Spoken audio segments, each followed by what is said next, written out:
শুরু করব।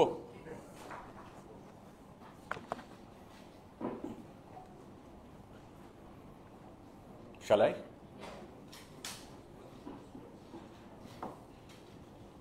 জঙ্গিপুরের সুতি এবং শামশেরগঞ্জ থানার সর্বশেষ পরিস্থিতি নিয়ে একটা আপডেট দিতে চাই আপনাদের।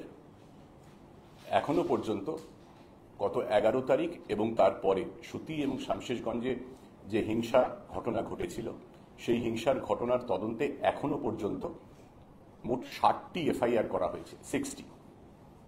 এবং এই 60টি কেসে এখনো পর্যন্ত 274 জনকে আমরা গ্রেফতার করেছি, 274। এবং এই যে কেসগুলির তদন্তে একটি বিশেষ investigation team, special investigation team একটা গঠন করা হয়েছে। 11 সদস্যের এই সিটে স্পেশাল ইনভেস্টিগেশন টিম, তার নেতৃত্ব দিচ্ছেন সৈয়দ ওয়াকার রাজা, ডিআইজি মুর্শিদাবাদ রেঞ্জ, যিনি গত বেশ কয়েকদিন ধরে মুর্শিদাবাদে, জঙ্গিপুরে, বিশেষত শামশেরগঞ্জ থানায় ক্যাম্প করছেন। তদন্ত চলছে এবং আমরা প্রত্যেকটি কেসেই গুরুত্ব দিয়ে তদন্ত করছি।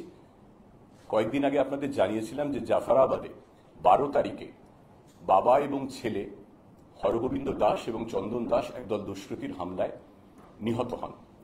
সেই কেসে ইতিমধ্যেই আমরা দুজনকে অ্যারেস্ট করেছিলাম দু-এক দিন আগে, কালু নাদাব এবং দিলদার নাদাব।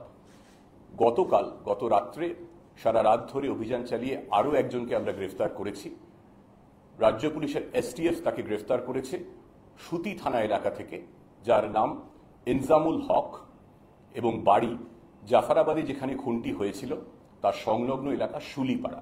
সেই শুলিপাড়ার বাসিন্দা, ঘটনার পর থেকে সে পলাতক ছিল, তাকে গ্রেফতার করা হয়েছে।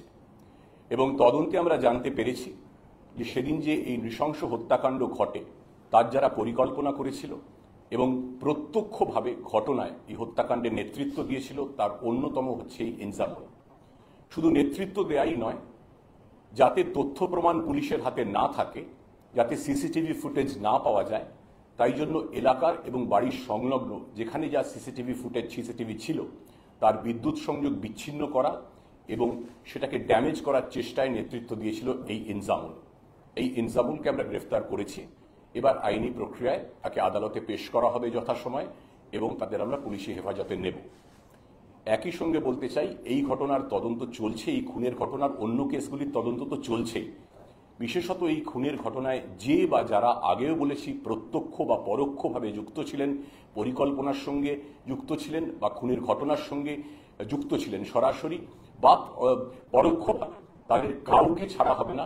প্রত্যেককে চিহ্নিত করেছি আমরা, প্রত্যেককে আমরা ধরব, তারা যেখানেই লুকিয়ে থাকুক না কেন, এবং প্রত্যেককে ধরে দ্রুত চার্জশিট দিয়ে আমরা কোর্টে তাদের শাস্তি যত তাড়াতাড়ি সম্ভব সুনিশ্চিত করব। এইটা গেল তদন্তের কথা। বাকি অনেকে হিংসার ঘটনার পর এলাকা ছেড়ে চলে গিয়েছিলেন অন্যত্র। তাদের মধ্যে 85 জন এখনো পর্যন্ত, আজকে সন্ধে আরও কিছু মানুষের ফিরে আসার কথা, 85 জন বাড়ি ফিরে এসেছেন।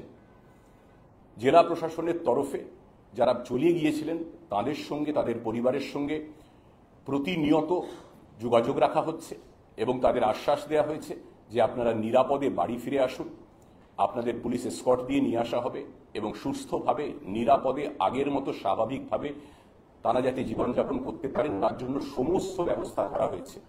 রাজ্য পুলিশের ক্যাম্প রয়েছে, কেন্দ্রীয় বাহিনীর ক্যাম্প রয়েছে যে ক্ষতিগ্রস্ত এলাকার তার সংলগ্ন এলাকায়, এবং আমরা আশাবাদী আস্থা ফিরে এসছে এবং খুব দ্রুত আজকালের মধ্যে বাকি যারা ঘর ছাড়া হয়েছিলেন তারাও ধীরে ধীরে ফিরে আসবেন। যেরকম বলছিলাম, আজ সন্ধ্যের মধ্যেই আরও অনেকের ফিরে আসার কথা। সামগ্রিকভাবে যদি দেখি, শামশেরগঞ্জ এলাকায় পরিস্থিতি এখন সম্পূর্ণ নিয়ন্ত্রণে। গত কয়েকদিনে, 4 দিনে কোথাও কোনো অশান্তির বা অপ্রীতিকর ঘটনার খবর এখনো পর্যন্ত নেই।